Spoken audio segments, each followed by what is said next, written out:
This is Mrs. Nelson.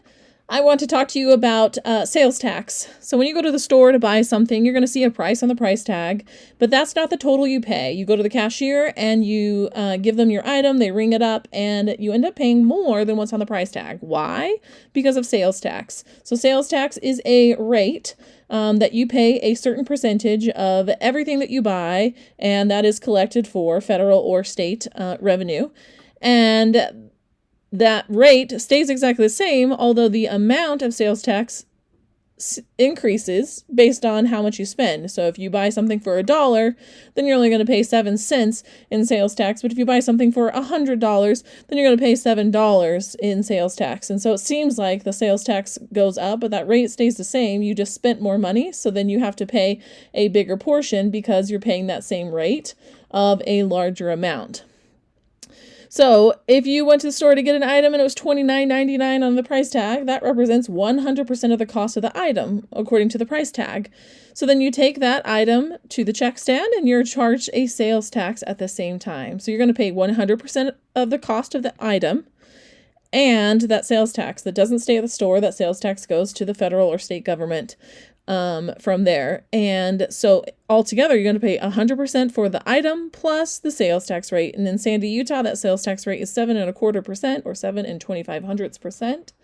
So you're going to pay 107.25% of the price tag total. So this is like a percent increase problem. You're going to pay a little more than 100% of the item. So how do I calculate? How can I use 107.25%? How can I type that as a decimal number? Well, percent we know means out of 100. So 107.25 out of 100 or divided by 100. Well, I think to myself, what's 100 times smaller than 100? Well, that's 1. So 100 times smaller than 107 would be 1 and a little bit more. 1 in 7,225 hundred thousandths. So a little more than 1. Well, why do I do this? Why do I want to think about that item being 100% the cost of the item?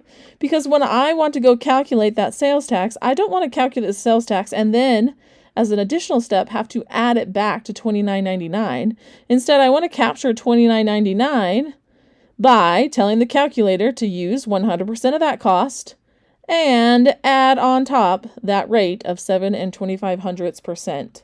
So when I go to my calculator, I'm going to type in the cost of the item. Oops, I already did it. $29.99.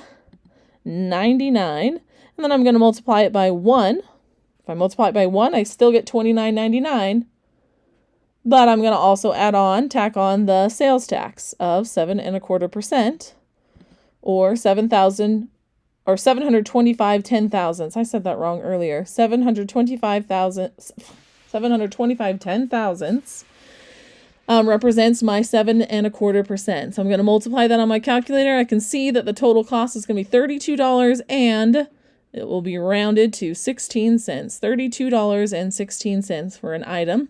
That costs $29.99 plus 7.25% sales tax. So again, doing that instead of $29.99 times the sales tax rate, which is 7.25%. So I could type it in this way and then use the percent key. Instead, I get the tax only on this. I get the tax only, and what I really wanted to know was how much would be the total cost with the tax. And so again, if I wanted to use that percent tool on this Google calculator, I could type $29.99, and I could multiply it by 107 if I didn't want to convert to a decimal. Because there's a percent key, I could multiply it that way. Again, we get $32.16. So converting to a decimal or using a percent key, if that's available on your calculator, you can find the total if you consider the cost of the item representing 100% and then adding that to the sales tax as well. Thanks for learning with me.